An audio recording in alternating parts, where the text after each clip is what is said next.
রমজান আসতে আর কয় মাস বাকি? বলতে গেলে আর 1 মাস। শাবান মাসের পরেই রমজান। আরবি মাসের 7 নম্বর মাস বিদায় নিচ্ছে আজকে। কালকে 8 নম্বর মাস শুরু হলে 9 নম্বর মাসটা হলো রমজান মাস। খুব কাছাকাছি। আমরা আল্লাহ তাআলার দরবারে অসংখ্য সুজুদ পেশ করছি যে রব্বুল আলামিন আমাদেরকে পবিত্র রজবের এই সময়ে, শাবানের পূর্ব মুহূর্তে আমরা পবিত্র জুমার দিনে আল্লাহর ঘরে হাজির হওয়ার সুযোগ পেয়েছি। আরেকটা বার শুকরিয়া আদায় করি আলহামদুলিল্লাহ। জুমার খুতবা শোনা একটা ওয়াজিব নামাজ। জোহরের নামাজ 4 রাকাত থেকে 2 রাকাত কমাইয়া জুমা 2 রাকাত করা হয়েছে। এর সাথে খুতবাকে সংযুক্ত করে দেওয়া হয়েছে। সেই জন্য এই খুতবাটা অত্যন্ত গুরুত্বপূর্ণ, নামাজেরই অংশ। এই সময়ে বান্দা আল্লাহর কাছে যে দোয়া করে আল্লাহ কবুল করেন, সুবহানাল্লাহ, এটা খুব মর্যাদাপূর্ণ। এখন অনেক ভাইরা আসতে পারেনি, তারা হয়তো অনেকে মনে করে যে নামাজ তো শুরু হবে 1:00টায়, অনেক মসজিদে এরকম আছে খুতবা তখন শুরু হবে, এর আগে ওয়াজ নসিহত চলবে। খুতবা মানেই ওয়াজ, ওয়াজ আগে, এরপর আবার খুতবা। অর্থ কি? একই। ওয়াজ যেটা সেটাই খুতবা, আর খুতবাটাই কিন্তু ওয়াজ। রাসূলুল্লাহ সাল্লাল্লাহু আলাইহি ওয়াসাল্লাম এভাবেই শুরু করেছে। সেজন্য আমরা 12:50-এ খুতবা শুরু করি। আমাদের অনেক ভাইরা 1:30-এ আসে, এরকম অনেকে দেখি দৌড়ে আসতেছে। খুতবা গেল কই? তাইলে শুধু 2 রাকাত নামাজ পড়তে আসে। আবার যাও 2 রাকাত নামাজ পড়ে দৌড়, সালাম ফিরে দৌড়, তাসবিহ তাহলিল আছে। এরপর রাসূলুল্লাহ সাল্লাল্লাহু আলাইহি ওয়াসাল্লাম আরো 2 রাকাত নামাজ পড়তেন, কোন সময় আরো 4 রাকাত নামাজ পড়েছেন।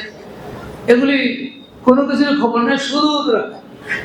আসলো সবার শেষে, গেল সবার আগে, এরকম মুসল্লি নাই? অনেক মুসল্লি আছে। আল কাফাস আল মুমিনু ফিল মসজিদ কাসসামাকি ফিল মা। মুমিনেরা মসজিদে আসে এমন যেমন পানির মধ্যে মাছ যেমন শান্তিতে থাকে, বেশিক্ষণ থাকতে চায়, ভালো লাগে। আর মুনাফিকদের দৃষ্টান্ত, মুনাফিকু ফিল মসজিদ কাত-তাইরি ফিল কাফাস। খাঁচার মধ্যে পাখিটা যেমন ছটফট করে, মুনাফিক এর নামাজের দৃষ্টান্ত হলে এরা মসজিদে আসলে ছটফট করে, কখন যাবে? নাউজুবিল্লাহ।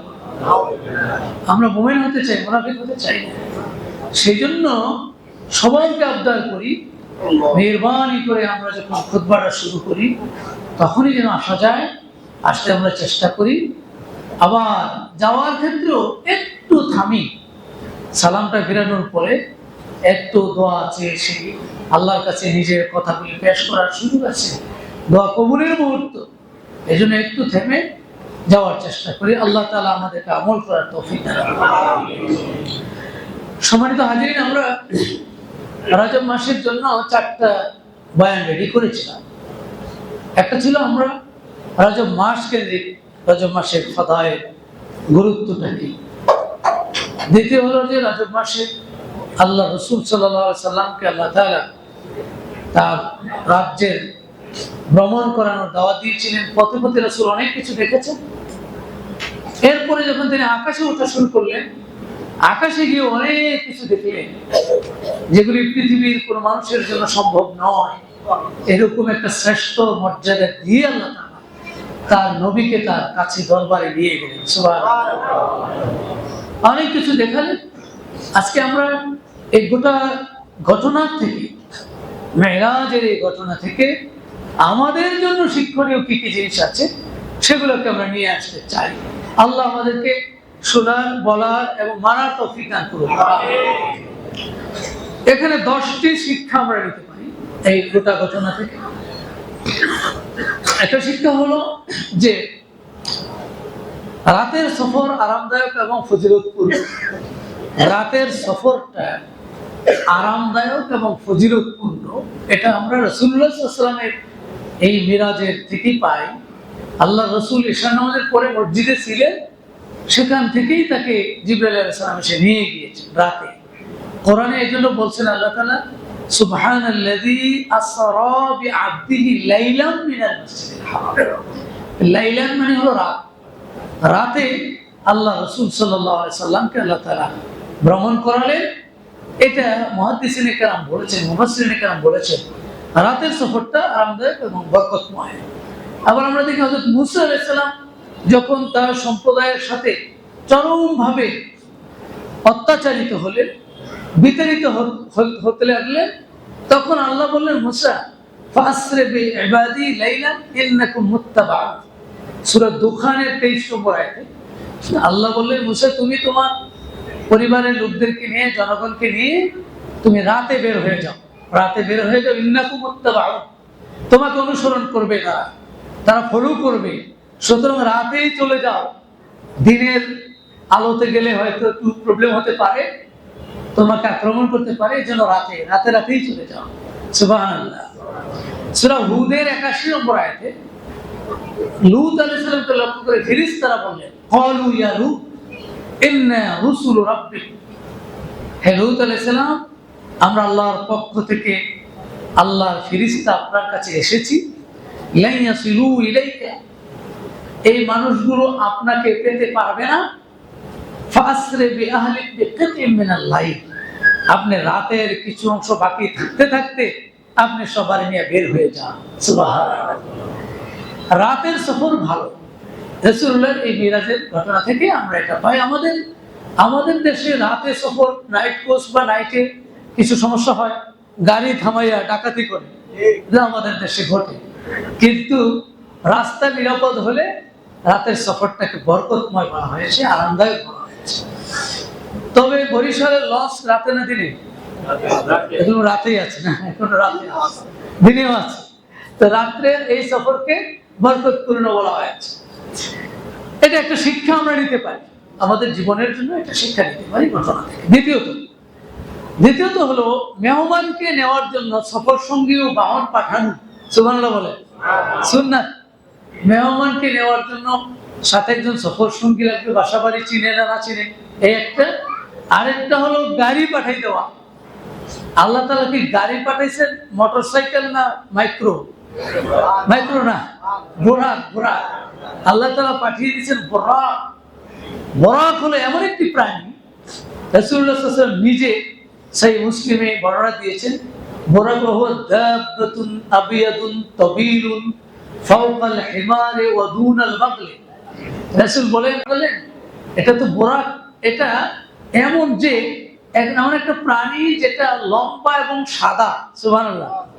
লম্বা টাইপের, সাদা, এটা গাধার চেয়ে একটু বড়, খচ্চরের চেয়ে একটু ছোট, এরকম টাইপের একটা প্রাণী আমার জন্য পাঠিয়ে দিলেন। সুবহানাল্লাহ। তাহলে মেহমানকে নেওয়ার জন্য কিছু বাহন পাঠানোর সুন্নাত।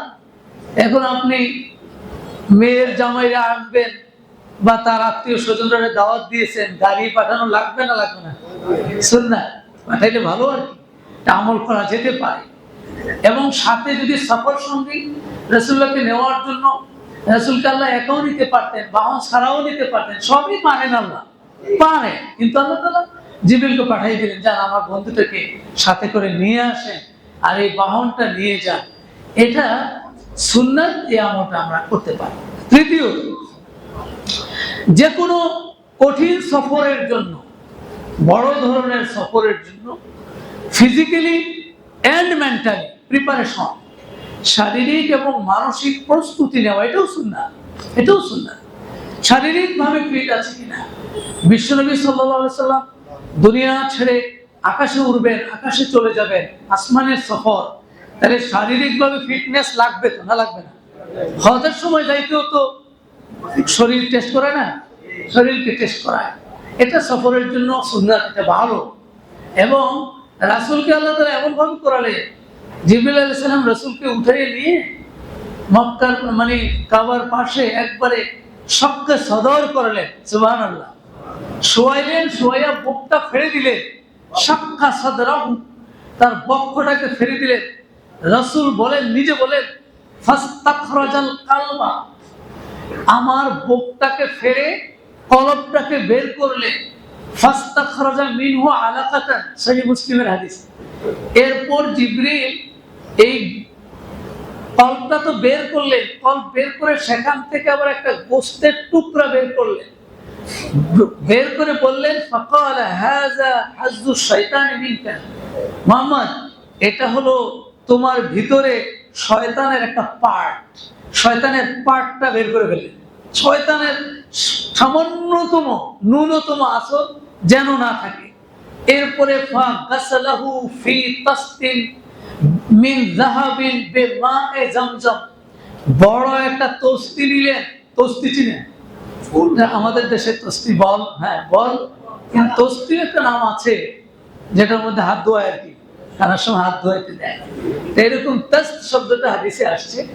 তাস্তি নিলেন এবং স্বর্ণের তাস্তি, এটাকে রাখলেন এখানে, রেখে বিমায়ে জামজাম, গাসালাহু বিমায়ে জামজাম, জমজমের পানি দিয়ে এটাকে ধৌত করে দিলেন। এটাকে আমাদের আজকের 1500 বছর পরের আধুনিক সায়েন্স বলে, আধুনিক ডাক্তাররা বলে ওপেন হার্ট সার্জারি, নতুন আমাদের কাছে পরিচিত শব্দ এখন ওপেন হার্ট সার্জারি। সব খুলে ফেলে, সব মনে হয় তাকে নিষ্প্রাণ করে ফেলে, বলে যে 72 ঘন্টা আপনার দুনিয়ায় নাই, 72 ঘন্টা দুনিয়ায় নাই, আসলে একেবারে মনে হয় যেন নাই, সব ধুয়ে টুয়ে ক্লিয়ার করে করে আবার সেট আপ। রাসূল বলেন আমার এটা বের করলো ওয়ালা আমাহু আই জামাআহু, এবং সেটাকে আবার পার্টগুলিকে আবার একসাথ করলো, বিচ্ছিন্নটাকে একসাথ করলো, ও দাম্মা বা'দাহু বিবাদিন, এক অংশ আরেক অংশের সাথে মিলালো, সুম্মা আ'দাহু ইলাই, আবার জায়গা মতো সেট আপ করে দিল। ওপেন হার্ট এরা করে সার্জারি করে আল্লাহ রাসূল সাল্লাল্লাহু আলাইহি ওয়াসাল্লামকে জিবরাইল আলাইহিস সালাম সে সময় করে দিলেন, কারণ তাকে তো অনেক দূর নিবে, সেই জন্য শারীরিকভাবে প্রস্তুতির প্রয়োজন আছে। আপনি যদি সেই মাউন্ট এভারেস্টের চূড়ায় উঠতে হয়, ওখানে আমার মতন যুব্ব হলে চলবো, যুব্বা না, ওখানে ড্রেস আছে, আলাদা ড্রেস আছে, বরফ ঠেলে ঠেলে উঠতে হবে, বহু প্রস্তুতির ব্যাপার আছে। সেই প্রস্তুতি নিয়েই আজকে যারা আমেরিকার বিজ্ঞানীরা, নাসার বিজ্ঞানীরা আকাশে উড়ে, তারা কিন্তু অনেক ড্রেস আপ করে নেয়, তারপরে যন্ত্রপাতি, অক্সিজেন, কত কিছু নিয়ে উপরে উঠতে হয়। আল্লাহ রসুলকে আল্লাহ তাআলা নিবেন আগেই রেডি করাই নিলেন, যে পুরো দেহটাকে ফিট করে, যাতে উপরের ভ্রমণে রাসূলের কষ্ট না হয়, বলেন সুবহানাল্লাহ। তাহলে যে কোনো সফরে শারীরিক এবং মানসিকভাবে প্রস্তুতি নেওয়া, এই মিরাজের ঘটনা আমাদেরকে এটাও একটা শিক্ষা দান করে। 4 নম্বর হলো বরকতপূর্ণ সফর মসজিদ থেকে শুরু করা, সুবহানাল্লাহ। যখনই যে কোনো সফরে রাসূল যেতেন, রাসূল এটা মিরাজ ছাড়াও অন্যান্য সকল সফরে তিনি আগে মসজিদে ঢুকতেন, 2 রাকাত নামাজ পড়তেন, এরপরে সফরে রওনা দিতেন, সফর থেকে ফিরে এসে আবার মসজিদে ঢুকতেন, ঢুকে আবার শুকরিয়াতান 2 রাকাত নামাজ পড়ে বাসায় ফিরতেন, সুবহানাল্লাহ। এজন্য রাসূল বলেছেন ইদা দাখালা আহাদুকুম আল মাসজিদা ফালা ইয়াজলিস হাত্তা ইউসাল্লি রাকাতাইন, তোমাদের কেউ যখন মসজিদে প্রবেশ করবে সে যেন না বসে, 2 রাকাত নামাজ না পড়ে সে যেন না বসে, আল্লাহ বসতে নিষেধ করছে। আল্লাহর ঘরে ঢুকবে, আল্লাহকে সেজদা দিবে না, বসে বসে মোবাইল করবে। দুইটাই মোবাইলের যে কয়েকটা মোবাইল কল টল আসছিল না, এটির আগে আস্তে আস্তে ব্যাক করা শুরু করে অথবা রিসিভ করে এই কাজ করে। কিছু লোক, সবাই না, কিছু আছে না নাই, এগুলি করে মসজিদে ঢুকে। রাসূল কি বললেন? ফালা ইয়াজলিস, বসবে না, হাত্তা ইউসাল্লি রাকাতাইন, 2 রাকাত নামাজ না পড়ে মসজিদে বসবে। সেজন্য রাসূলুল্লাহ সাল্লাল্লাহু আলাইহি ওয়াসাল্লামের সফর মসজিদ থেকেই তিনি শুরু করতেন, মসজিদে ঢুকে নামাজ পড়ে এরপরে যেতেন। এবং এই মিরাজের সফরও আল্লাহ বলছেন মিনাল মাসজিদিল হারামে ইলাল মাসজিদিল আকসা, মসজিদে হারাম থেকে মসজিদে আকসা পর্যন্ত রাসূলুল্লাহ সাল্লাল্লাহু আলাইহি ওয়াসাল্লামকে আল্লাহ তাআলা নিয়ে গেলেন। এটা মসজিদ থেকেই তার সফর শুরু হয়েছে। আমরা কি এই আমলও করতে পারি?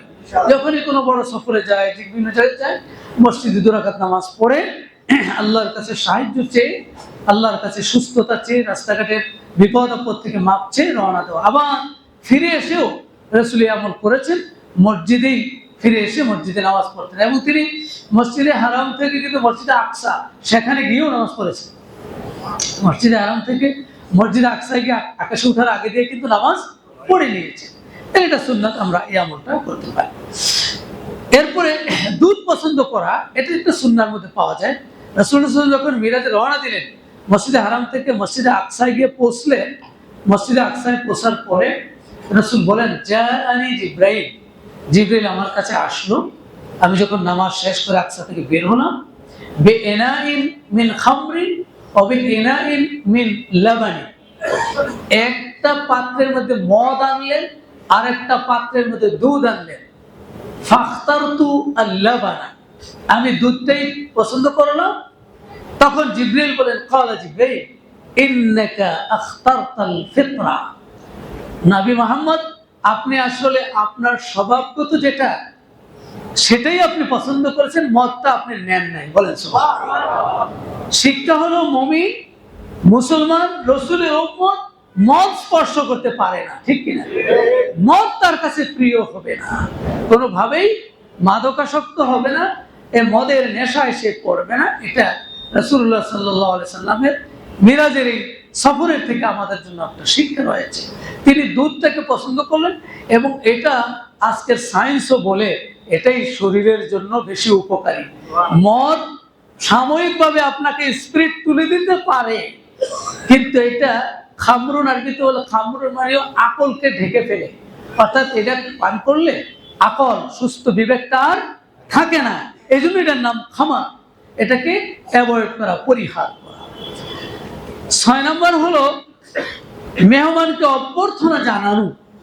এটা আমরা মিরাজের ঘটনায় পাই। রাসূলুল্লাহ সাল্লাল্লাহু আলাইহি ওয়াসাল্লাম যখন এক এক করে সবগুলি আসমান পার হচ্ছিলেন, আমরা বলেছিলাম সেই 7 আসমান কিভাবে রাসূল পার হলেন। সেখানে যেতে যেতে রাসূলুল্লাহ সাল্লাল্লাহু আলাইহি ওয়াসাল্লামকে প্রত্যেকটা আকাশে মারহাবান ইয়া সাইয়্যিদাল মুরসালিন, মারহাবান ইয়া সাইয়্যিদাল মুরসালিন, সব ফেরেশতারা সেই আসমানের যত নবীরা আছে সবাই মিলে রাসূলুল্লাহ সাল্লাল্লাহু আলাইহি ওয়াসাল্লামকে মারহাবান ইয়া সাইয়্যিদাল মুরসালিন, হে সাইয়্যিদুল মুরসালিন, আপনাকে শুভেচ্ছা স্বাগত। সুবহানাল্লাহ। মেহমান আসলে একটু রিসিভ করতে হয় না, এটা রিসেপশন বলে, আর রিসিভ করে নেওয়াটা সুন্নাত। আর মেহমান ঢুকতে চাচ্ছে, আপনি কোন ঠিক আছে আজকে তো আর দেরি করবেন না, পরে কবে আসবেন, মেহমানরা আগেই যাওয়ার জন্য ক্লিয়ার করে দিচ্ছে যে কিছু বসবে, সেটা করা হয় না। এই জাতীয় কাজ কোন মুসলমান নবীর উম্মত করতে পারে না। আপনি আগে রিসিভ করেন, খাওয়া দাওয়া যতটুকু দিতে পারেন দেন, যা পারেন না পারেন, কিন্তু আপনাকে এই আচরণটা করতে হবে, সে এতটুকু ফিল করতে হবে যে না, আমাকে উনি যতটুকু পারছে সাধ্যমতো রিসিভ করেছে, সম্মান করেছে, অভ্যর্থনা জানিয়েছে। রাসূলুল্লাহ সাল্লাল্লাহু আলাইহি ওয়াসাল্লামকে প্রতিটা আকাশে আকাশে সব নবীরা মারহাবান ইয়া সাইয়্যিদাল মুরসালিন, নবীকে শুভেচ্ছা জানিয়েছেন, অভ্যর্থনা জানিয়েছেন। এরপরে 7 নম্বরে যে শিক্ষা আমরা পাই সেটা হলো যে কোনো কঠিন পরিস্থিতিতে আল্লাহর সাহায্যের মুখোমুখি হওয়া। সুবহানাল্লাহ বলেন। রাসূলুল্লাহ সাল্লাল্লাহু আলাইহি ওয়াসাল্লাম মিরাজ থেকে চলে আসলেন, আসার পরে রাতেই তো ফিরে আসলেন। সকালবেলা আবু জাহেলের গোষ্ঠীকে যখন রাসূল বললেন যে আমি তো এই রাতে মসজিদে হারাম থেকে মসজিদে আকসা পর্যন্ত, সেখান থেকে 7 আসমান পাড়ি দিয়ে সব দেখে শুনে সব চলে আসছে। তা আবু জাহেলের গোষ্ঠী তো ওরা কয়, মোহাম্মদ এতদিন তো তুমি অর্ধেক ছিলা পাগল, নাউজুবিল্লাহ, আজকে মনে হয় তুমি পুরাই পাগল হয়ে গেছো, নাউজুবিল্লাহ। তুমি কি কও এগুলো, মাথা ঠিক নেই, এগুলো কি সম্ভব? মসজিদে হারাম থেকে আকসা আবার 7 আসমান পার হয়ে গিয়ে, আচ্ছা তুমি যে বলো মসজিদে আকসায় গেছো, মসজিদে আকসা যে গেল বাইতুল মুকাদ্দাস, ওই বাইতুল মুকাদ্দাসের কয়টা দরজা কয়টা জানালা বলো? দিছে ইন্টারভিউ, কুইজ। এই যে কুইজ দিল, রাসূলুল্লাহ কি দরজা জানালা গুনতে গেছে? উনি তো দরজা জানালা গুনতে যায়নি। আল্লাহ সফরে নিয়েছেন, সেখানে বাইতুল মুকাদ্দাস হয়ে গিয়েছে, কিন্তু সেখানে নামাজও পড়েছেন, সব ঠিক আছে, বোরাক গিয়ে বাঁধছেন, কিন্তু তিনি তো জানালা গোনেন নাই। এখন ওদের জবাব কি দিবে? তো এই জবাবের সময় আল্লাহ রাসূল সাল্লাল্লাহু আলাইহি ওয়াসাল্লাম অপেক্ষা করলেন আল্লাহর পক্ষ থেকে কোনো ফ্যাক্স, ইমেল কিছু আসে কিনা অপেক্ষা করতেছিলেন। আল্লাহ রাব্বুল আলামিন জিবরাইল, দুইটা বর্ণনা আছে, জিবরাইলকে বললেন তুমি পুরা বাইতুল মুকাদ্দাসটা নিয়ে আমার বন্ধুর সামনে হাজির হয়ে যাও। জিবরাইলের তো বড় পাখা আছে, বিরাট বিরাট পাখা, আসমান জমিন সমান। এই পাখায় করে বাইতুল মুকাদ্দাস নিয়ে রাসূলের সামনে ধরে দিলেন। রাসূলুল্লাহ দেখে দেখে বর্ণনা দিয়ে দিলেন। সুবহানাল্লাহ। আপনারা আজকালকার যুগে এটা খুব কঠিন না, ওই সময় কঠিন ছিল। কিরে কয় আশেপাশে কেউ দেখে না, মুহাম্মদ দেখে দেখে দেখে আবার বলতেছে, অন্যরা কিন্তু দেখে না। এটা কেমনে সম্ভব? এটা সম্ভব হলো আজকের সায়েন্স। আপনার চোখের সামনে সেই লন্ডন আমেরিকার সেই ফুটবল খেলার মাঠ আনে না এখানে দেখে দেখে টেলিভিশন ভাঙ্গেও লাগে মাঝে মাঝে জিত দেখে সবটা হইলো না, এই হইলো না, সেই হলো না, এই দেখে দেখে। আর ব্রেকিং নিউজ দিয়ে দিচ্ছে, ব্রেকিং নিউজ এত রান করেছে সব দিয়ে দিচ্ছে। তো এতজন নিহত, এতজন আহত, বৈষম্য বিরোধী ছাত্র আন্দোলনের অমুক পলায়ন দিয়ে দেন, এগুলো তো দিয়ে দেয় ব্রেকিং নিউজ। এগুলো কেমনে পারে? আপনি তো ওখানে যান নাই, কিছুই করেন নাই, ঘরে বসে আছেন, একটা টেলিভিশন, সেখানে সব চলে আসে। এটা আজকালকার দুনিয়ার সায়েন্সের কাছে এটা সম্ভব হয়েছে। আরেকটা বিষয় হলো রাসূলুল্লাহ সুন্দর দেখে দেখে বলতেছেন, ওরা কিন্তু কেউ দেখে না। কিন্তু হেদায়েত কপালে না থাকলে তো আর হেদায়েত হবে না। রাসূল সবে বর্ণনা দিয়েছেন, কিন্তু ওরা মানে না, কয় না তুমি তুমি কোত্থেকে পাইছো, মানে মানতে চায় না। আর কয় দাঁড়াও, আবু বকর তোমার বন্ধু, আবু বকরের এই খবরটা কয়ে দিই, দেখবো আবু বকর তোমার বন্ধু ওইটা মানবে না। তো তারা দৌড়ে গেছে, আবু বকর শুনছো কি তোমার বন্ধু মোহাম্মদ রাত্রে নাকি সব সফর করে আসছে। তখন আবু বকর বললেন যে এটা কি আমার বন্ধু বলেছে? ফাইন ক্বালা মুহাম্মদ ফাসাদাকা, মুহাম্মদ সাল্লাল্লাহু আলাইহি ওয়াসাল্লাম যদি বলেই থাকে তাহলে সত্যই বলেছে। সুবহানাল্লাহ। আল্লাহ রাসূল এটা শুনে আবু বকরের এই আস্থার জায়গার কারণে রাসূল বলেন, আবু বকর আনতা সিদ্দিক, আজ থেকে তুমি আবু বকর শুধু নও, তুমি আজকে আবু বকর সিদ্দিক বলেছ। সিদ্দিক হলো যে বেশি সত্যবাদী, সত্যকে মেনে নেয়। এই জন্য তখন রাসূলুল্লাহ সাল্লাল্লাহু আলাইহি ওয়াসাল্লাম কঠিন পরিস্থিতিতে ভরসা করলেন একমাত্র আল্লাহর উপর। আল্লাহ সাহায্য করে দিয়েছে, আল্লাহ তাকে সাহায্য করে দিয়ে এই পথ পার করে দিয়েছে। এরপরে শিক্ষা হলো 8 নম্বর, মিরাজ জ্ঞান বিজ্ঞানের দুয়ার খুলে দিয়েছে।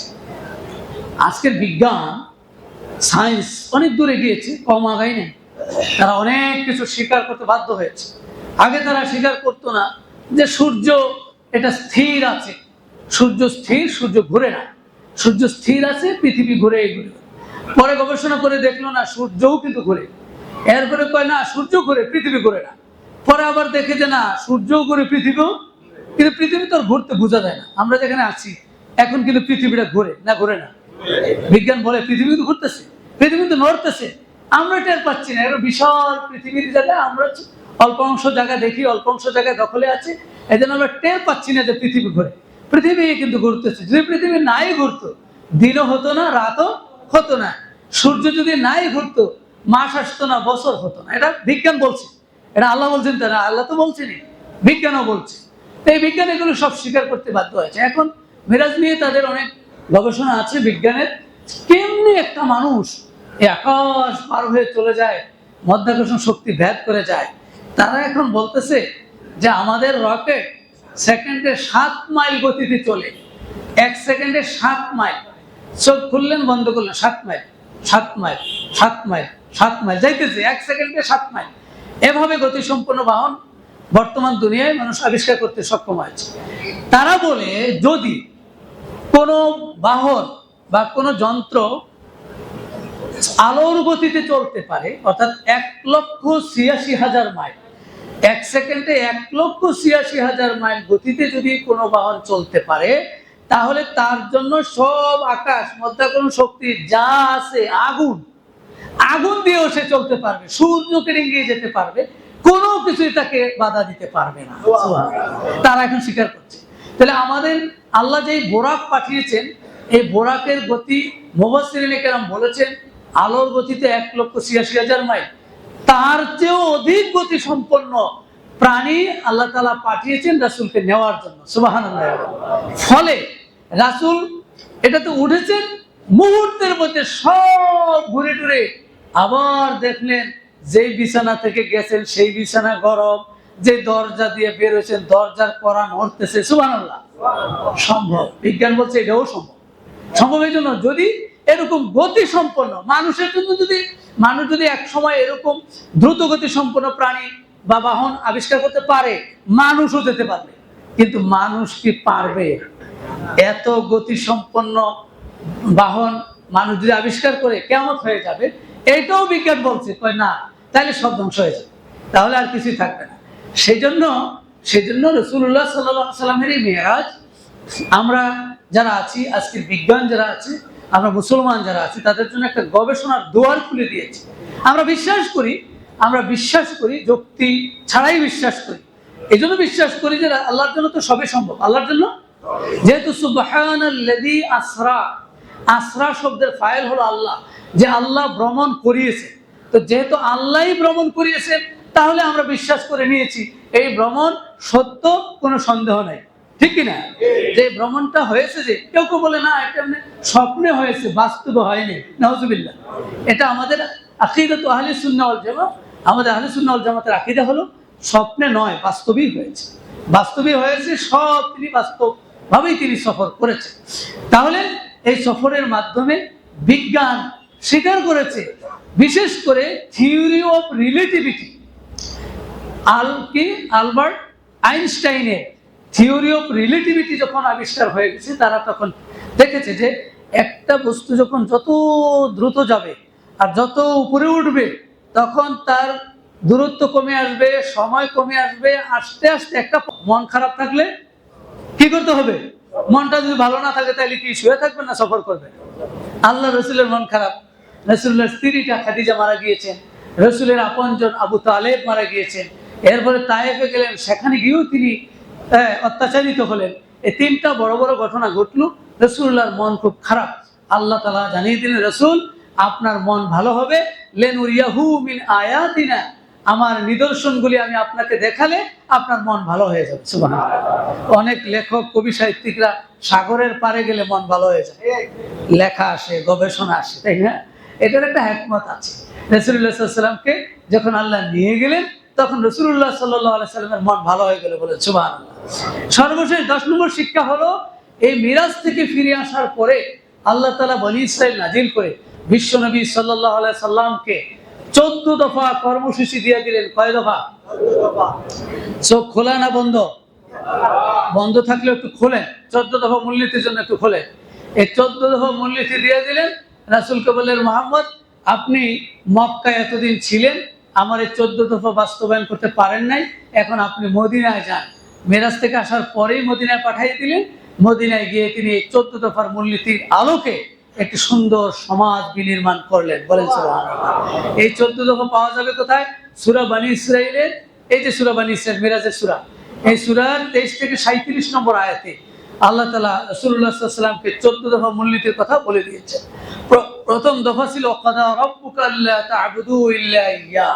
নবী আপনি যে সমাজে যাচ্ছেন, সেখানে গিয়ে আপনি সবার আগে শিরক মুক্ত ইবাদত যেন সবাই করে, সমাজের রন্ধে রন্ধে শিরক যে আছে সমস্ত শিরককে মূলোৎপাটন করে আপনি এমন একটি সমাজ বিনির্মাণ করবেন যেখানে আমি এক আল্লাহর ইবাদত করা হবে, সুবহানাল্লাহ, তাওহীদে ভরপুর থাকবে, শিরক মুক্ত একটি সমাজ হবে।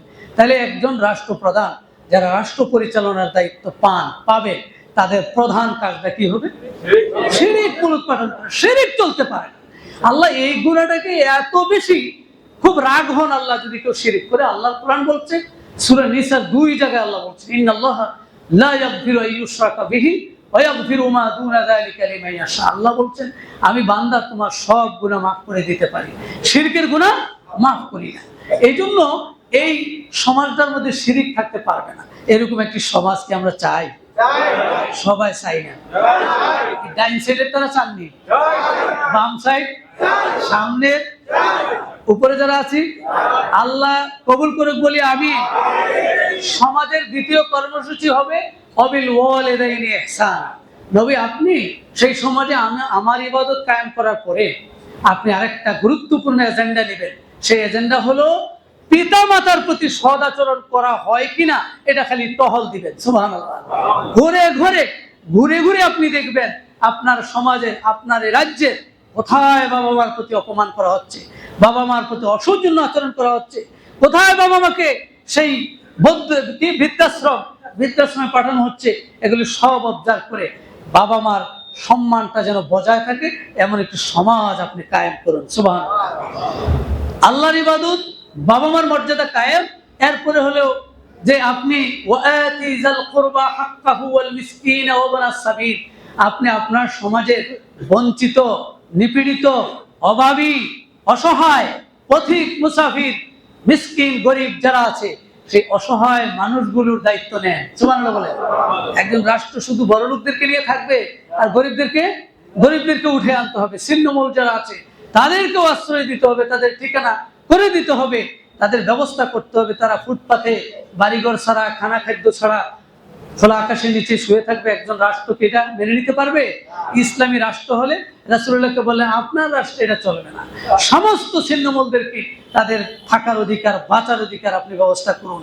আল্লাহর ইবাদত করে খালি সবারে ফরেজগার বানিয়ে আল্লাহর ওলি বানিয়ে ফেলবেন আর মানুষ ওইখানে না খেয়ে মরবে, চলবে না।